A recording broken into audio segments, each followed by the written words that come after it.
Alors, Paul nous raconte des critique histoires la et on doit savoir si elles sont vraies ou si elles sont fausses. Exactement, histoire numéro 1, tout le monde joue. Hein. Nous sommes à Pékin.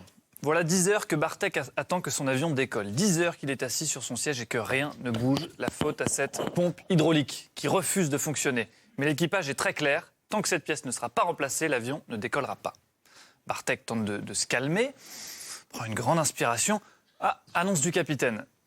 Madame, monsieur, pour acquérir une pompe hydraulique neuve, nous avons besoin de votre aide. Je parle d'aide financière. Si certains d'entre vous sont prêts à se cotiser, qu'ils n'hésitent pas à nous le faire savoir. Merci d'avance pour votre générosité.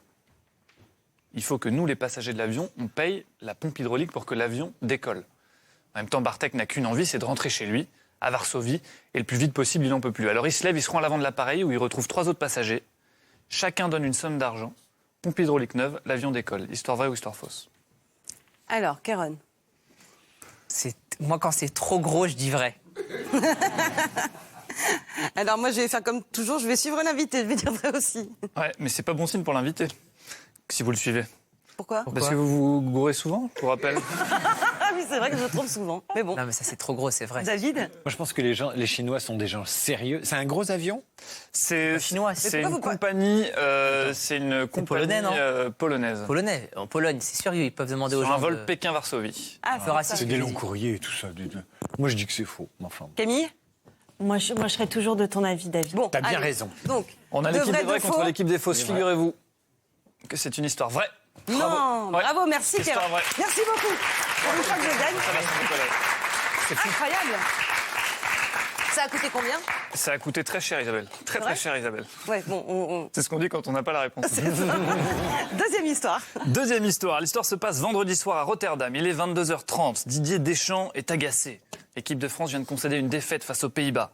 Le sélectionneur se présente face à la presse. C'est le protocole, il est impeccable. Survêtement officiel des Bleus. Survêtement sous lequel on aperçoit le fameux gilet jaune dont on a beaucoup parlé ce week-end. La conférence de presse démarre. Aucun journaliste n'ose lui demander pourquoi il porte ce gilet jaune.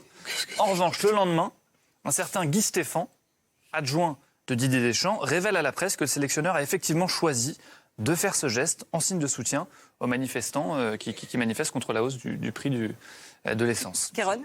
Faux. Avec ses fonctions, je ne le vois pas prendre position politiquement. Tout pareil, faux. David? Je veux dire vrai. Prenons un risque. Je veux dire vrai. Prenons un risque, c'est Non, pour vrai. le coup, C'est vrai. je te suis pas. Désolé. Ah, il y Eh a bien, de la- David, figurez-vous que c'est une histoire fausse. Bah oui, bien sûr. Voilà. Une histoire fausse, bah oui. Impossible d'imaginer Didier Deschamps faisant ça. Dernière histoire. Dernière histoire, on va la raconter avec Kéron. Nous sommes à l'hôpital, dans la salle d'attente de l'hôpital. Un petit garçon qui s'appelle Joseph est là, il attend, il discute avec son cousin. Quand tout d'un coup, une dame se lève, se rapproche d'eux et vient leur parler. « Excusez-moi, mes enfants, en quelle langue vous parlez? Vous avez un accent très prononcé. » Joseph lui répond, « Bah écoutez, c'est un dialecte serbe gitan, madame, je suis d'origine gitane. » La dame lui répond, « Bah ça tombe bien, on cherche un petit garçon qui a cet accent pour notre prochain film. » Joseph est engagé. Quelques semaines plus tard, il arrive sur le lieu de tournage. Ce film s'appelle Mauvaises herbes. C'est un film de Kéron. Joseph arrive sur le lieu de tournage et pourtant il fait la gueule. C'est fou. C'est un petit garçon qui joue dans un film, c'est sa première expérience au cinéma. Pourquoi est-ce qu'il fait la gueule? Kéron s'approche de lui. Qu'est-ce qui t'arrive, Joseph? Salut, je suis heureux de te rencontrer. Bah non, moi je suis dégoûté. On m'a dit que j'allais jouer au cinéma. Je pensais qu'on allait tourner, je sais pas, dans un pays à l'autre bout du monde, qu'on allait être au soleil, que ça allait être cool. Et on se retrouve dans mon collège, le collège où je viens à l'école tous les jours. Et effectivement, le petit Joseph a tourné ce film dans le collège dans lequel il étudie tous les jours. Est-ce que c'est une histoire vraie ou une histoire fausse? Posez des questions à Kéron qui vous répondra et qui à la fin vous donnera la réponse. À mon avis, c'est vrai. J'essaye de C'est visualiser vrai. l'école et oui, ça semble... Il a le gros de l'impro, hein, donc il peut répondre à tout. Non, mais il a beaucoup travaillé cette question, à mon avis. Il ne serait pas cassé le trognon pour qu'elle soit fausse. Ah oui? Alors, je pense qu'il Ouais, a moi, je investi. dirais que c'est une histoire vraie. Tout le monde dit vrai alors. Ouais.